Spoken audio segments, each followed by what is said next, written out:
In this lesson, we'll work on building out the back fin for our aircraft. Okay, so the piece that we're going to be building out, again, is our back stabilizer fin right back in here. So we're going to tackle this in a method that is very, very similar to how we approach the wings. So let's start with our main piece of geometry. In my case, I'm just going to start with a cube. And let's take this and get this positioned sort of back where we want this fin to be. So I'll go ahead and switch to my scale tool. Scale this down to roughly the width that I would like this to be. And the overall thickness as well. Alright, so looking at this, looks like we might be able to take this maybe up a little bit more. Okay, so we'll go with something like that.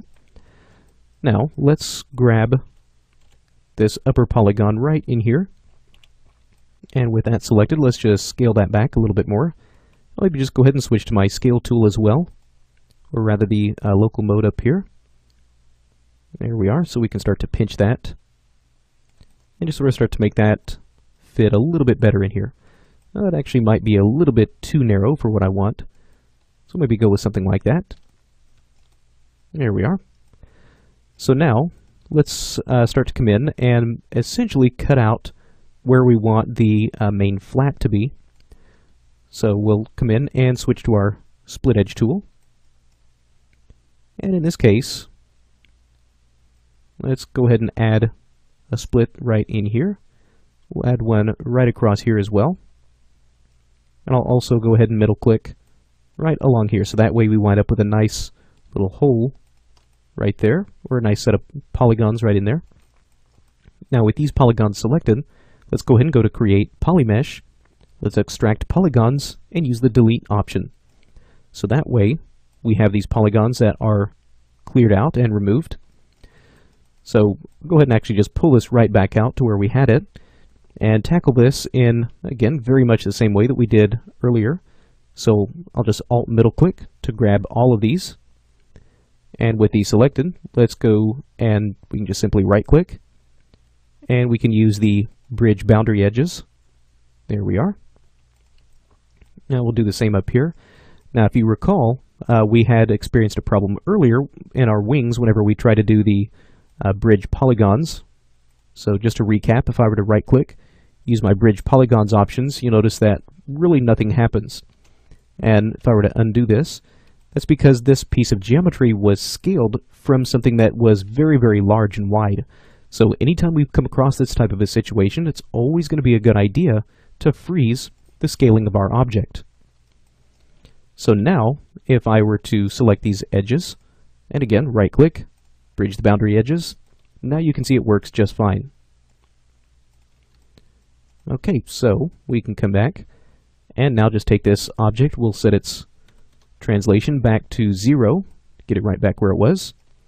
Let's just take a look at how everything is going to behave whenever we start to smooth things out. So we can just select these, press the plus key on our keyboard a couple of times, and you can see that this is really not going to work out for us in their default state. So let's try to fix this. Let's come back in and grab these polygons. Might actually be a little bit easier if I were to pull that out. Let's grab these edges, and with these selected, let's go ahead and right click and set these boundary values. So essentially just starting to sharpen these back up. And again, I'll bring these to pretty close to a value of 2. That should work pretty well for me. Very good. And I'll go ahead and do the same thing here. So again, press the I key on my keyboard. Might go ahead and press the minus key as well, just to unsmooth that, make some of these interior edges a little bit easier to get to. And again, just right click, set the boundary edge. And again, in this case, a value of 2 should work pretty well for me. There we go. Looks like, again, anything much lower than that's just not quite going to work out. And anything higher than that might just start to give us a little bit too sharp of an edge. So something around the value of 2, 2.5 should work just fine. There we are, very nice.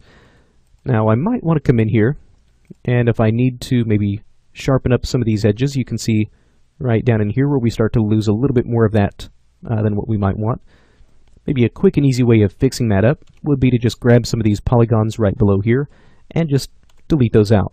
So that way with those polygons missing, you can see that smoothed edge will extend all the way down. We don't get that kind of an odd rounded bubble right here at this edge. So really looking at this, it looks like that should take care of this back fin. Now again, you may need to come in here and adjust maybe some of these crease values until you find something that works for you. But again, for most situations, I think that you'll find that this is going to work pretty well. You can maybe start to scale a few of these pieces in just to add a little bit more definition in here. But that should now take care of this back fin. So what we can now start to do is, at this point, we have pretty much the main body of this aircraft that's been built out.